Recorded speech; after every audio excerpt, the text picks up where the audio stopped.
기도하면서 예배의 자리로 나아갑시다. 오직 주의 사랑에 매여 내 영 기뻐 노래합니다. 이 소망의 언덕 기쁨의 땅에서 주께 사랑 드립니다. 오직 주의 임재 안에 갇혀 내 영 기뻐 찬양합니다. 이 성령의 언덕 기쁨의 땅에서 주께 경배드립니다. 주께서 주신 모든 은혜 나를 말할 수 없네. 내 영혼 즐거이 주 따르렵니다. 주께 내 삶 드립니다.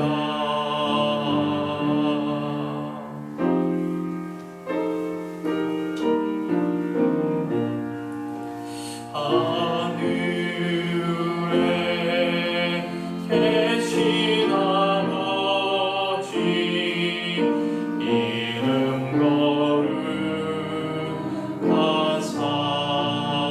거룩하사 주님 나라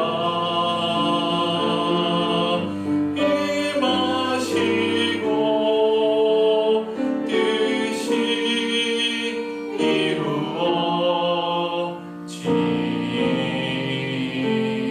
이루어지이다. 일용할 양식 주시고 우리들의 근죄 다 용서하옵시고 또 시험에 들게 마시고 악에서 구원하소서. 내게 주의 나라 주의 권세 주의 영광 영원히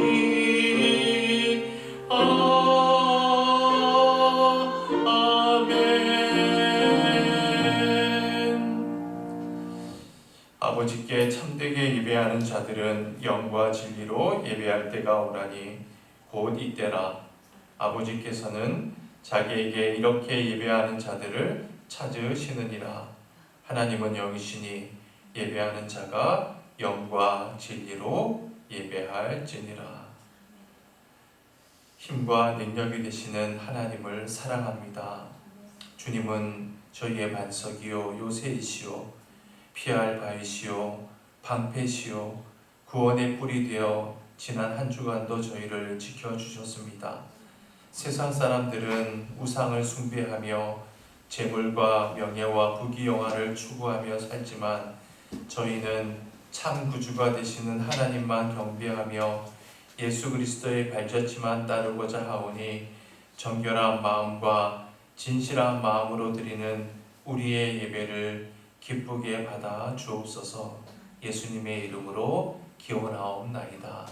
아멘.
땅이여 여호와께 즐거운 찬송을 부를지어다. 기쁨으로 여호와를 섬기며 노래하면서 그의 앞에 나아갈지어다. 여호와가 우리 하나님이신 줄 너희는 알지어다. 그는 우리를 지으신 이요 우리는 그의 것이니 그의 백성이요 그의 기르시는 양이로다. 감사함으로 그의 문에 들어가며 찬송함으로 그의 궁정에 들어가서 그에게 감사하며 그의 이름을 송축할지어다. 여호와는 선하시니 그의 인자하심이 영원하고 그의 성실하심이 대대에 이르리로다. 아멘. 나는 전능하신 아버지 하나님 천지의 창조주를 믿습니다. 나는 그의 유일하신 아들 우리 주 예수 그리스도를 믿습니다. 그는 성령으로 잉태되어 동정녀 마리아에게서 나시고 본디오 빌라도에게 고난을 받아 십자가에 못 박혀 죽으시고 장사된 지 사흘 만에 죽은 자 가운데서 다시 살아나셨으며 하늘에 오르시어 전능하신 아버지 하나님 우편에 앉아 계시다가 거기로부터 살아있는 자와 죽은 자를 심판하러 오십니다. 나는 성령을 믿으며 거룩한 공교회와 성도의 교제와 죄를 용서받는 것과 몸의 부활과 영생을 믿습니다. 아멘.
예수께서 이르시되 내가 진실로 진실로 너에게 이르노니 인자의 살을 먹지 아니하고 인자의 피를 마시지 아니하면 너희 속에 생명이 없느니라.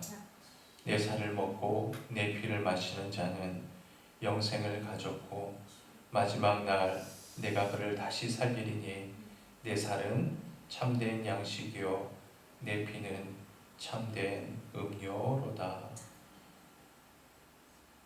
사랑의 하나님, 오늘 우리에게 성찬 예식을 허락하시고 예수님께서 십자가에서 찢기신 살과 피에 동참하는 은혜를 베풀어 주시니 감사드립니다.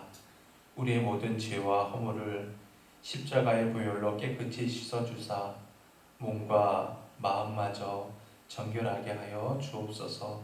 예수 그리스도의 십자가 외에는 결코 자랑할 것이 없음을 날마다 깨달아 살아가는 저희들의 삶이 되게 하여 주옵소서. 이제 주님의 떡과 잔을 들고 축사하오니 우리의 죄악과 교만과 욕심과 이기심이 그리스도의 살과 피로 성결케 되는 역사가 이 시간 우리 모두에게 있게 하여 주옵소서. 예수님의 이름으로 축사하며 기도드리옵나이다. 아멘.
사랑과 은혜가 충만하신 하나님 아버지, 가을이 깊어가는 계절 한가운데서 이렇게 예배의 자리로 나올 수 있도록 우리들의 시간과 여건과 믿음을 허락해 주심에 감사드립니다.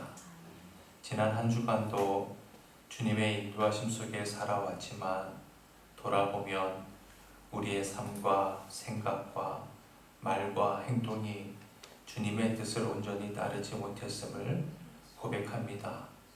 세상의 유혹 앞에 마음을 빼앗긴 적도 있었음을 회개하오니 용서하여 주시고 예수 그리스도의 보혈로 깨끗이 씻어주시며 우리를 다시 정결케 하셔서 하나님 앞에 설 때 부끄럽지 않도록 은혜를 더하여 주옵소서. 주님께서 세워주신 새강림 교회를 위해 기도드립니다. 이 땅 위에 세우신 주님의 모든 몸된 교회가 흔들리지 않고 굳건히 서게 하시며 복음의 진리 위에 바로 서서 다음 세대를 살리고 세상을 변화시키는 교회 되게 하여 주옵소서. 교회를 섬기는 모든 분들에게 지혜와 능력을 더하여 주시고 교회의 모든 사역과 부서 가운데 성령의 인도하심이 함께 하셔서 하나님의 나라가 확장되는 역사를 이루게 하여 주옵소서. 특별히 사랑하는 성도 한 사람 한 사람을 위해 중보하며 기도드립니다. 삶의 무게로 지치고 상한 마음으로 나온 성도들을 주님의 사랑과 평강으로 덮어 주옵소서. 질병으로 고통받는 성도들이 심하지 않고 상하지 않고 삶의 소망을 갖게 하시며 치유의 은혜를 누릴 수 있도록 인도하여 주옵소서. 이제 주님의 말씀을 대할 시간입니다. 주의 말씀을 사모하며 주님께 나온 갈급한 주의 자녀들에게 은혜를 더하여 주시고 우리가 기대했던 은혜의 분량보다 더 큰 갑절의 은혜, 놀라운 은혜의 시간이 되게 하여 주옵소서. 모든 은혜 감사드리며 예수님의 이름으로 기도드립니다. 아멘.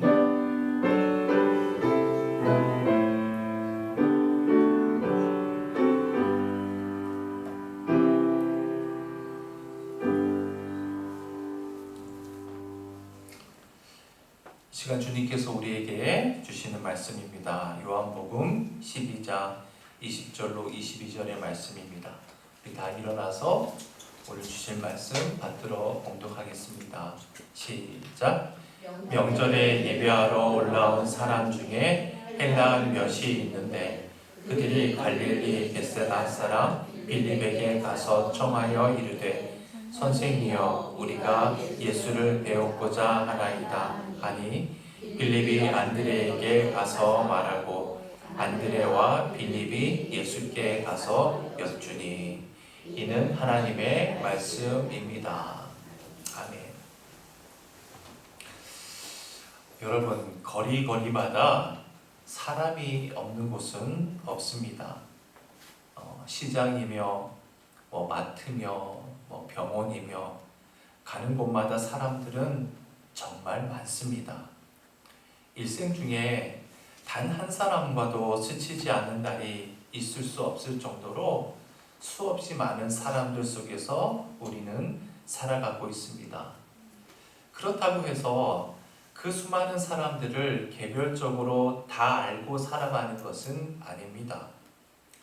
지금 대한민국의 총 인구수는 2025년 9월 기준으로 5,100만 14만 9,546명입니다. 우리가 거주하고 있는 강릉의 인구는 2025년 7월 말 기준으로 20만 8,200명입니다. 그렇다면 그 중에 여러분은 과연 몇 사람과 알고 지낸다고 할 수 있습니까? 몇십 명?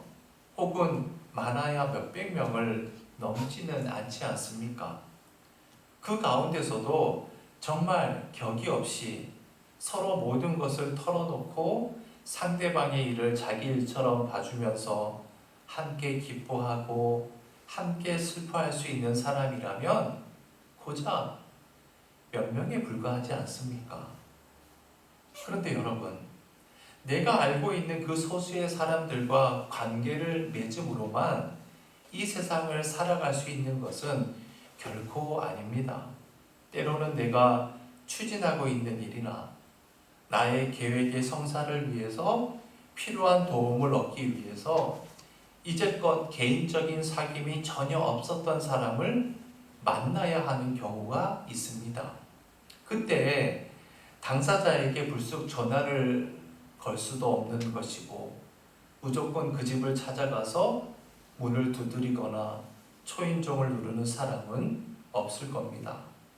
더욱이 당사자의 영향력이 크거나 지위가 높으면 높을수록 그런 방법으로는 만나기는커녕 전화도 통화하기가 어렵죠.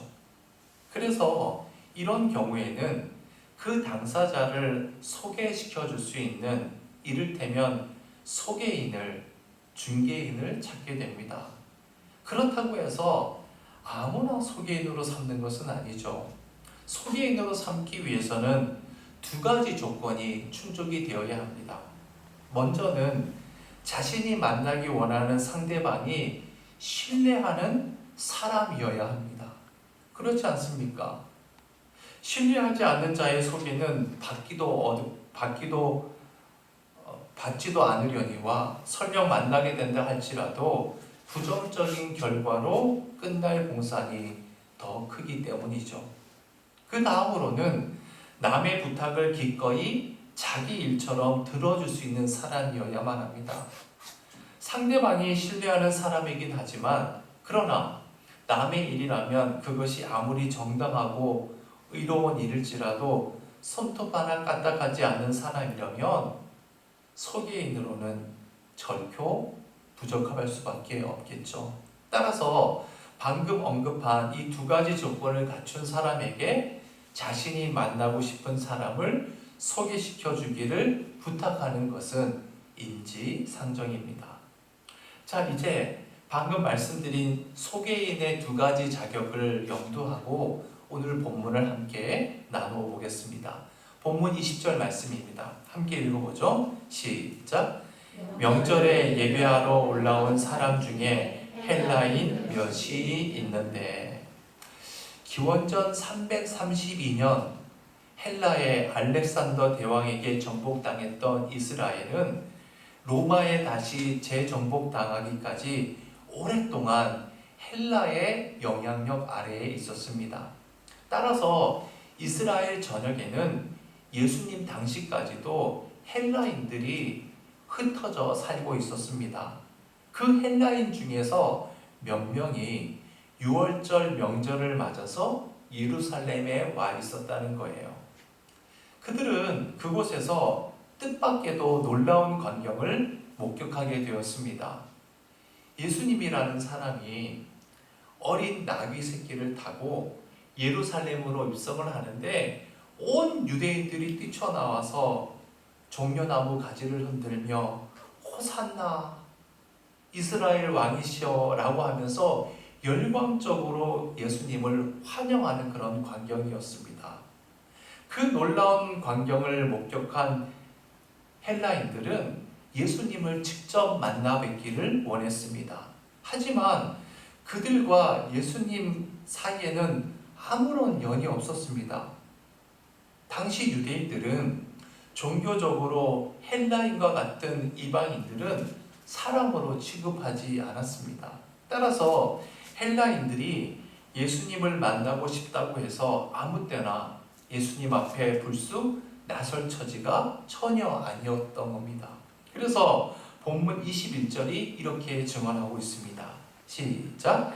그들이 갈릴리 베세다 사람 빌립에게 가서 청하여 이르되 선생이여 우리가 예수를 배우고자 하나이다. 그들은 예수님의 제자 중에 누구를 찾아갔어요? 빌립을 찾아갑니다. 그리고 예수님을 만나도록 주선해 주기를 청하는 겁니다. 여기서 이 청했다라고 하는 단어는 간청했다라고 하는 의미입니다. 헬라인들은 빌립이 자신들을 위한 소개인이 되어주기를 간청했던 거예요. 자, 그러면 왜 헬라인들은 하필이면 빌립을 선택해서 그들을 위한 소개인이 되어주기를 간청했을까요? 무엇보다 빌립은 예수님의 제자 아닙니까? 다시 말해서 예수님으로부터 깊은 신뢰를 받고 있던 사람임에 틀림이 없었거든요. 이러한 면에서 빌립은 소개인에게 필요한 첫 번째 조건을 갖춘 사람이었습니다. 그런데 여러분, 빌립만 예수님의 제자가 아니잖아요. 예수님께는 빌립을 제외하고도 11명의 제자가 더 있었습니다. 그들도 모두 주님으로부터 신뢰받는 사람들이었거든요. 그런데 왜 유독 헬라인들은 나머지 11명의 제자들을 제쳐놓고 빌립에게 선생이라는 경어를 써가면서까지 예수님을 소개해달라고 부탁했을까? 이와 관련해서 이와 관련해서 빌립이 어떤 사람인지를 잘 보여주는 구절이 있습니다. 요한복음 1장 43절로 45절 말씀을 읽어보죠. 시작!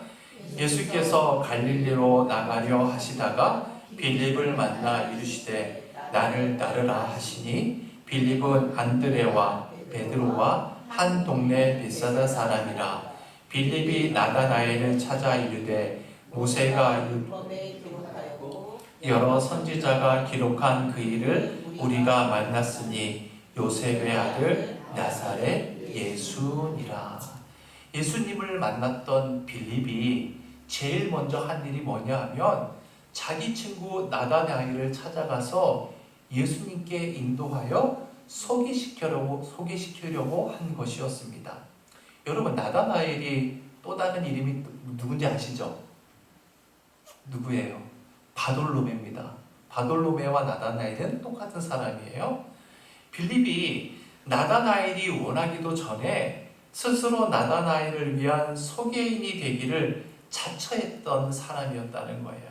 그만큼 빌립은 사람에 대한 애정과 사랑이 대단한 사람이었음을 알 수가 있습니다. 또한 남의 일을 자기 일처럼 생각하는 마음도 지니고 있었습니다. 다시 말해서 빌립은 소개인에게 필요한 두 가지 조건을 모두 갖추고 있었다는 것이죠. 그와 같은 빌립을 헬라인들이 찾아가서 예수님을 소개시켜 달라고 부탁한 것은 당연한 일일 수 있습니다. 그 결과에 대해서 본문이 이렇게 증거하고 있습니다. 22절입니다. 시작. 빌립이 안드레에게 가서 말하고 안드레와 빌립이 예수께 가서 여쭈니. 빌립은 헬라인들의 간청을 거절하지 않았습니다. 그런데 그때까지만 해도 빌립은 예수님께서 정말 세계 만민을 위한 구원자임을 아직 모르고 있었습니다. 따라서 유대인이 아닌 이방인이라고 할 수 있는 헬라인들을 선뜻 주님 앞으로 인도하는 것이 주저되는 거예요. 그래서 그가 지체 없이 누구를 찾아갑니까? 누구를 찾아가죠? 안드레를 찾아가서 도움을 요청하는 거예요. 자, 그렇다면 왜 빌립은 나머지 11명의 제자들 중에서 유독 안드레에게 이 일에 대한 도움을 요청했을까?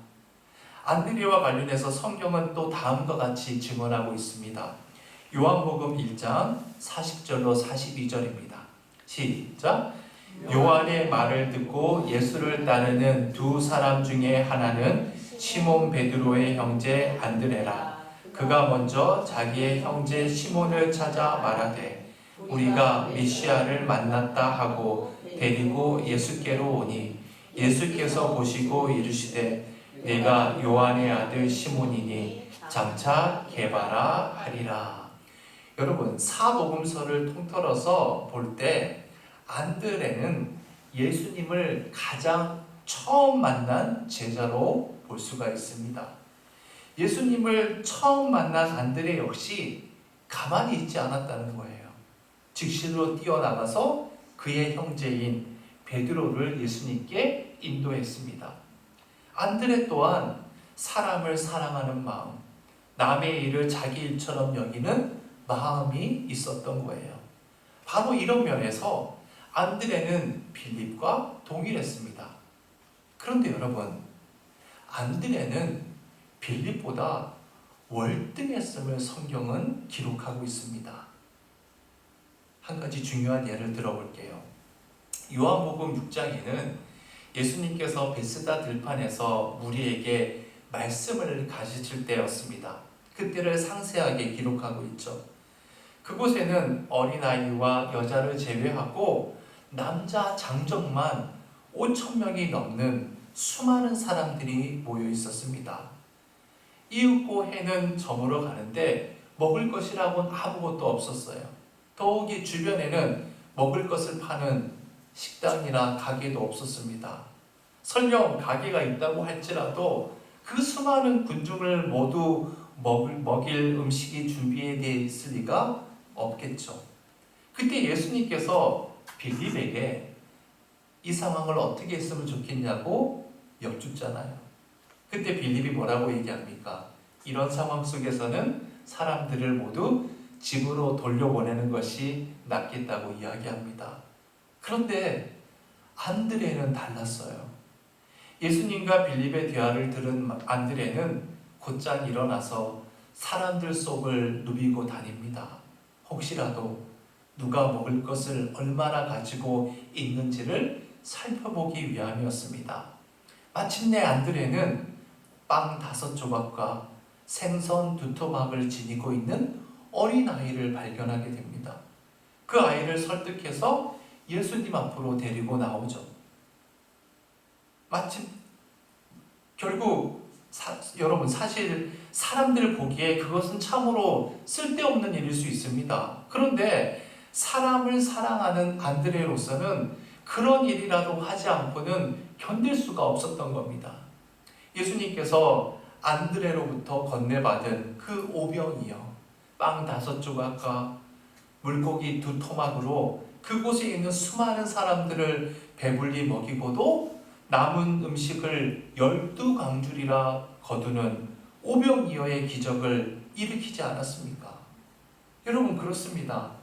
사람을 사랑하는 안드레, 남의 일을 자기 일처럼 여기는 그 안드레가 없었더라면 위대한 오병이어의 사건은 일어나지 않았을 겁니다. 그러니까 보세요.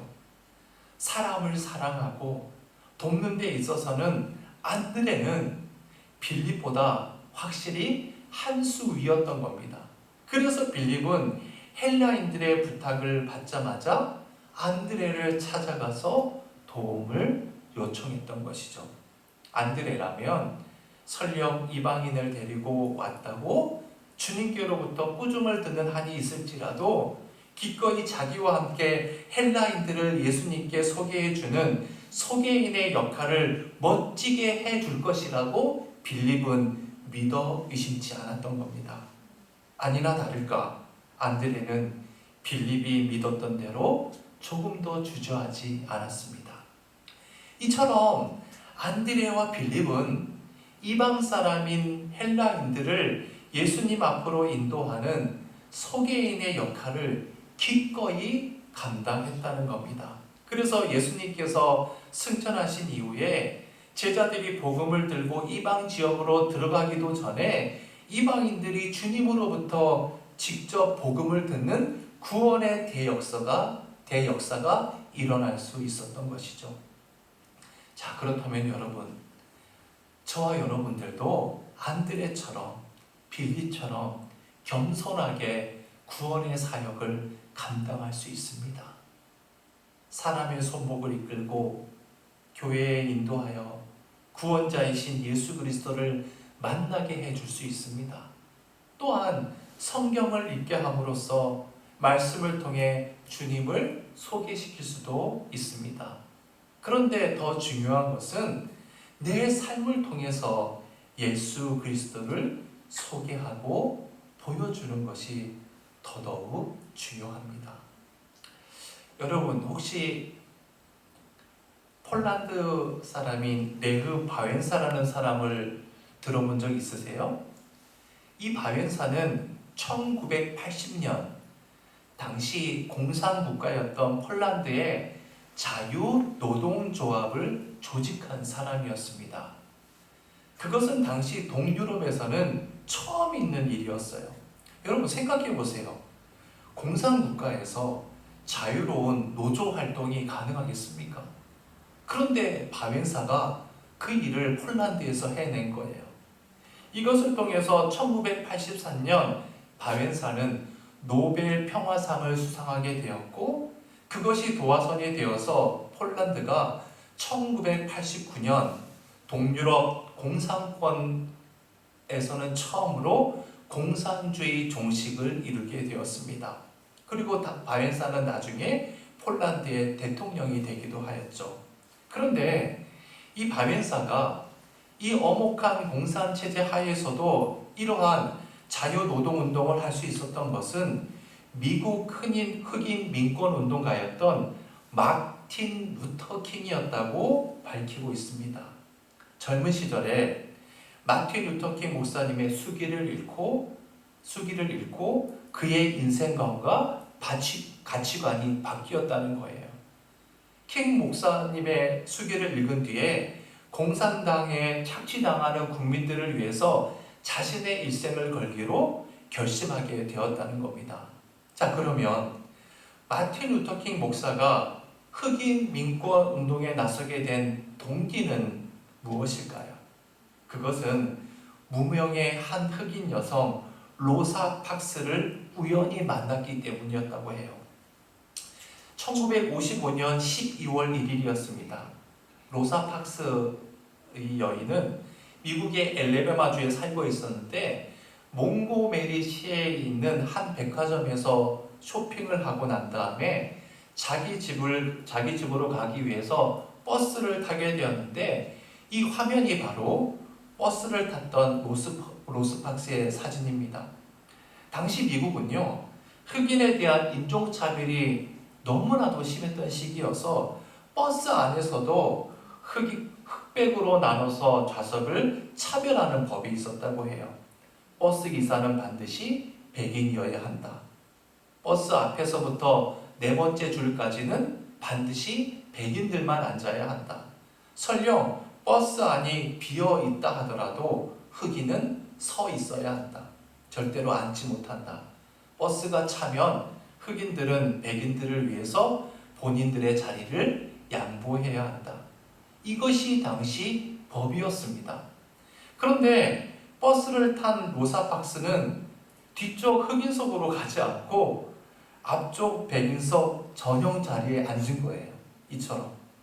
그래서 운전수가 당장 일어나서 흑인석으로 가라며 호통을 쳤다는 겁니다.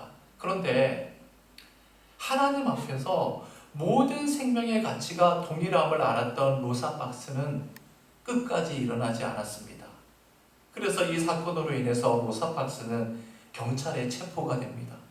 그리고 그 유명한 몽고메리 버스 보이콧 운동이 일어납니다.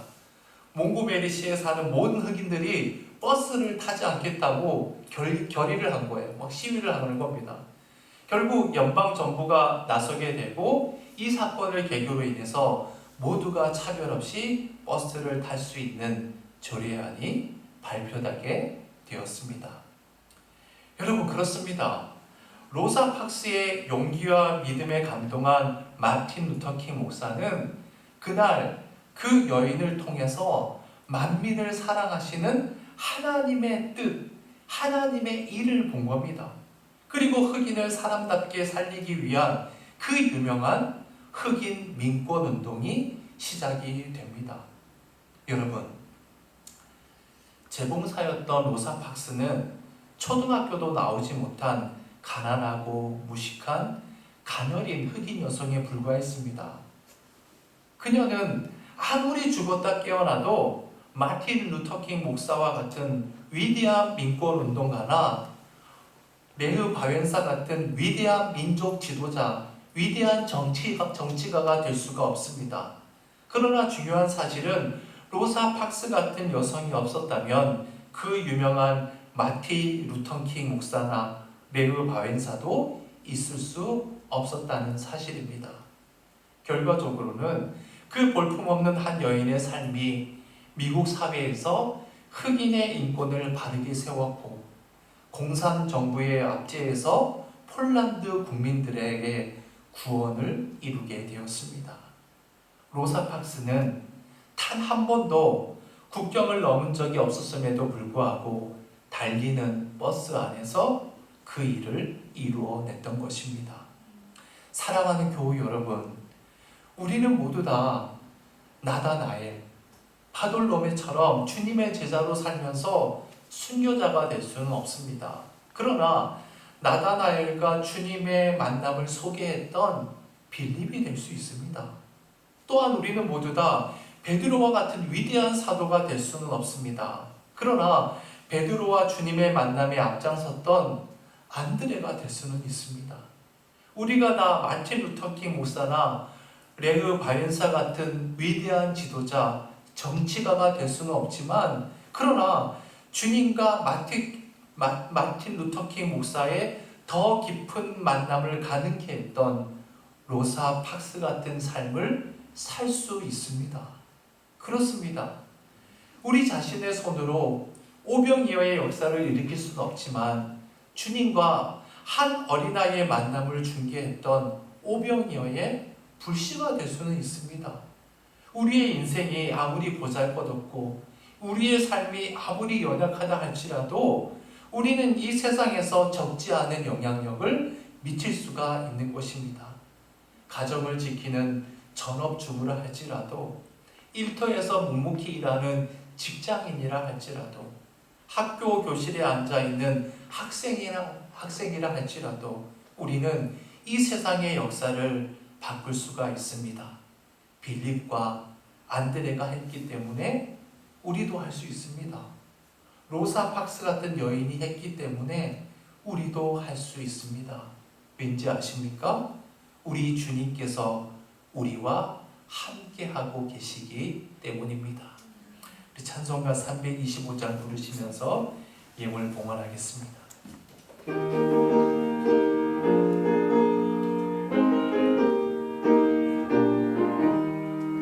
예수가 함께 계시니 시험이 오나 겁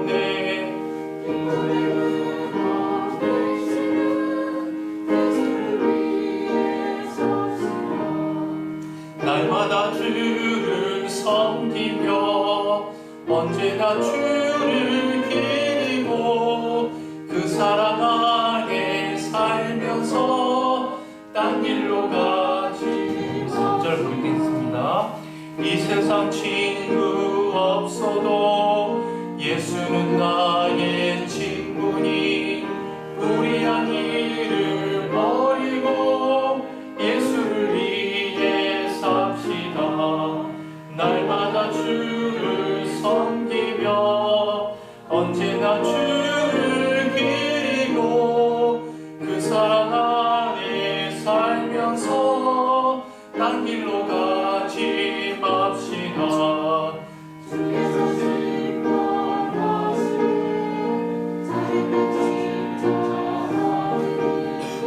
이러한 삶을 받도록 예수를 위해 삽시다. 날마다 주를 섬기며 언제나 주를 기리고